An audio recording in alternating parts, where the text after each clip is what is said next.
Hi, I'm Mike from 1A Auto. We've been selling auto parts for over 30 years.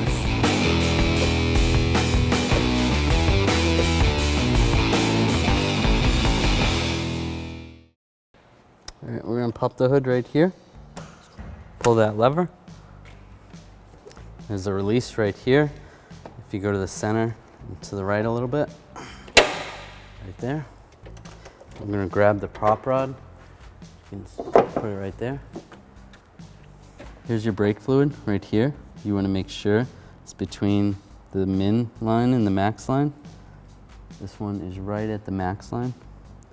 If you can't see it, you shake it a little bit. Sometimes it helps to see it better. Okay, so if you were checking under the cap, you want to wipe the cap. You don't want to get any dust or debris in the brake fluid. You can take the cap off. You can check it in there.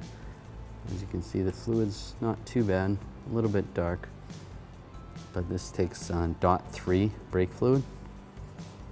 To close it up, just like that. Thanks for watching. Visit us at 1AAuto.com for quality auto parts, fast and free shipping, and the best customer service in the industry.